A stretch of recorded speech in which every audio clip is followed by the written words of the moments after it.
From the News Channel 5 Network, this is SportsLine.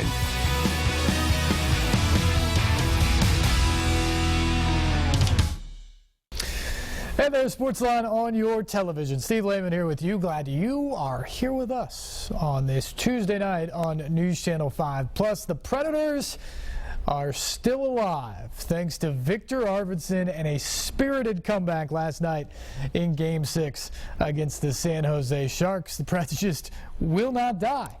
They are a resilient bunch, and we have seen that all season long. This was a team that was out of the playoffs for a time in the middle of the year. Fought their way into playoff position, fought their way up the wild card rankings, got into the playoffs, faced a team a lot of people thought were the best team in the Western Conference, at least the hottest team in hockey during the second half of the season in the Anaheim Ducks. And what do the Preds do? They win their first 2 games on the road. Then they lose 3 in a row, and you're down 3-2, and your backs are against the wall. And they win Game 6 at home against the Ducks. They go to Anaheim and win Game 7, a must-win game to move on to the second round. Then they drop their first 2 games of this series and come back home in a hole, down 2-0 to the Sharks, and they rebound again, only to go down 3-2 in the series. And they rebound again last night from being down 2-0 in a game. It looked bleak last night. If you were in the arena or watching at home, the start of that game, the Preds weren't very good. It took them over 10 minutes to get a shot on goal against Martin Jones. They struggled to possess the puck or push any action into the offensive zone. And the Sharks were good. They capitalized on it early. And they led 2-0. And at that point, you could hear a pin drop inside Bridgestone Arena. And it was just a very, very nervous crowd. But in some ways, that woke the Preds up. And from that point on, they were the better team last night. They dictated play. They got back with the Roman Josi goal at the end of the first. Ryan Johansson with a great goal early on in the second period to tie it up and even things up.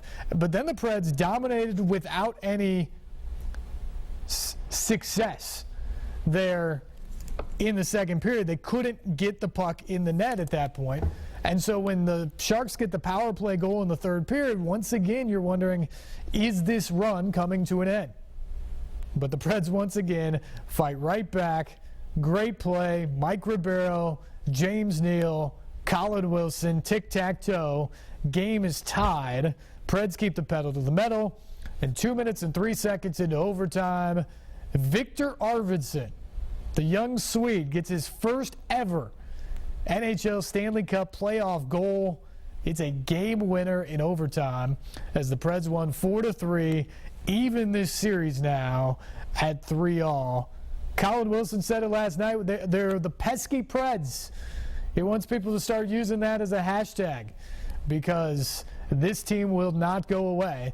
And now for the second straight series, they are in a Game 7. The underdogs on the road in a Game 7 that they had never played in the history of the franchise until 2 weeks ago, and now we'll play it in a second consecutive series. And the superlatives keep on going. The Preds will now play their 14th postseason game. They had never played more than 12 in a postseason heading into this year, so they've already surpassed that. And last night's win was their 7th of this postseason. They'd never had more than 6 going into this year. So already the Preds are racking up some superlatives and some franchise history in this postseason run. Chance tomorrow night to move on to the Western Conference Finals for the first time ever, which would be a huge, huge accomplishment.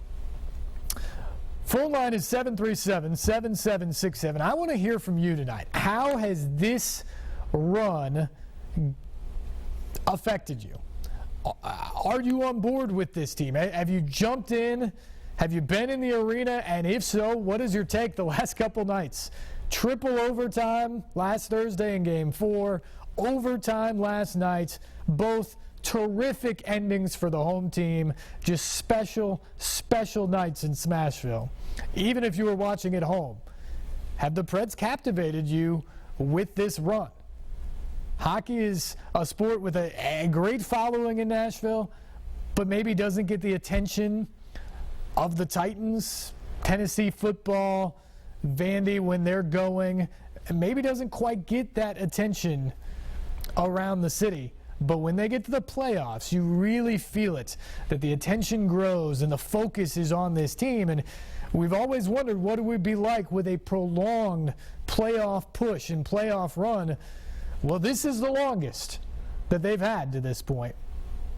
What's that done for the Predators? Are the Predators becoming more and more of Nashville's team in your mind? Love to hear your thoughts on the series.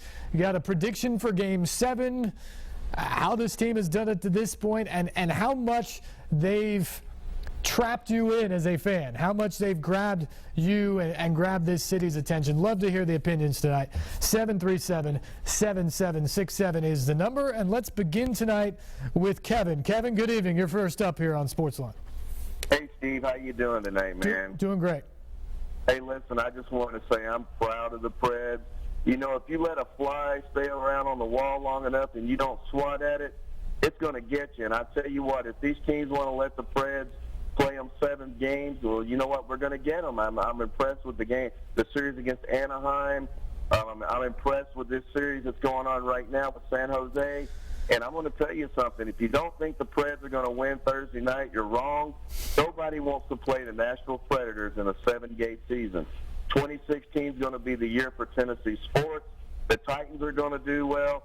So are the Volunteers, Steve. Go, Preds, go. I love it, Kevin. I love the optimism, and certainly the Preds have given us reason to be optimistic at this point. And you hit it exactly right. If you let the fly hang around on the wall, at some point it's going to be a problem. And the Preds have had some issues. It has been an up and down postseason. They've certainly faced adversity, but this team is at its best. We documented everything that they've gone through this year. When their backs are against the wall, that's when they come together and play their best hockey. And that's what we've seen. We saw it again last night from this team, not just facing elimination, but then down 2-0 and down 3-2 while facing elimination in the postseason. And they did it again last night. And to me, the pressure is on San Jose now. You go back to San Jose, and everybody's going to think they're the favorite. And they've got the home ice, the Shark Tank advantage there. And certainly it's been an advantage for them so far in this series. But now it's one game. It's 60 minutes. And then maybe some change in overtime the way this series has gone.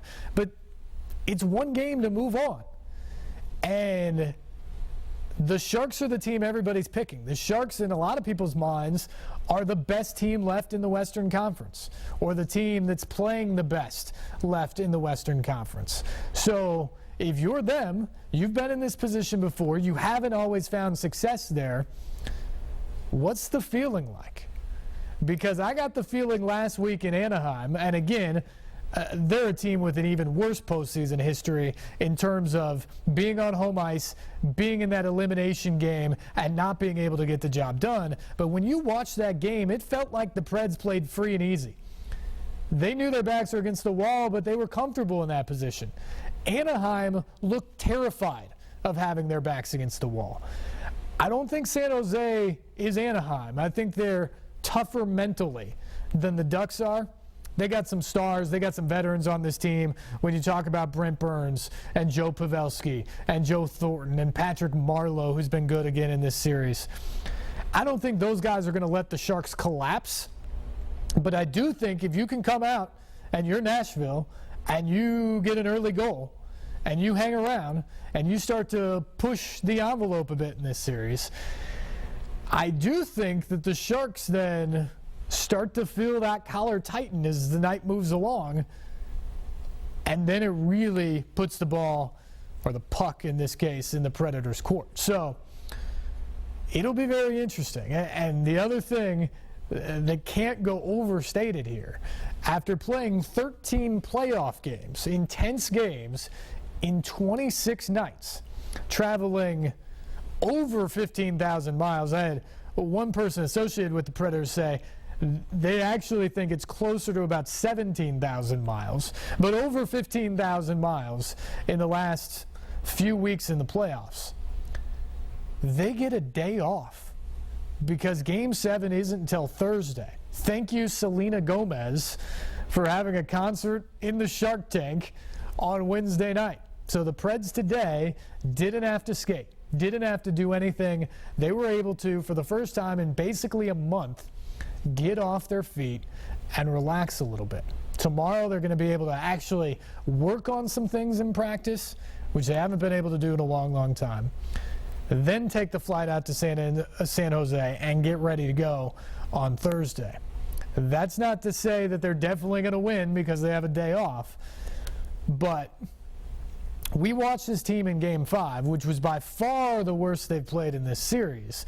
And that was coming off a late-night triple overtime win, the 4-hour flight across the country, and then playing again in less than 48 hours. It wasn't triple overtime last night, but it was overtime again.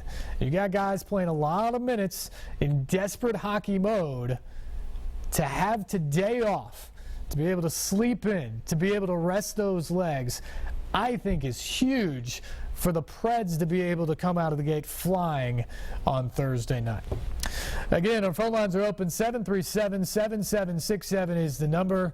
Your thoughts on Game 7, your reaction to what you've seen in Smashville this postseason, the overtime games, any of you there? What was the atmosphere like? To me, some of the better sporting events I've seen in person in my life. The atmosphere was completely electric at Bridgestone Arena throughout this series, and certainly both of the overtime games. Where do you rank it? What have you seen that's better?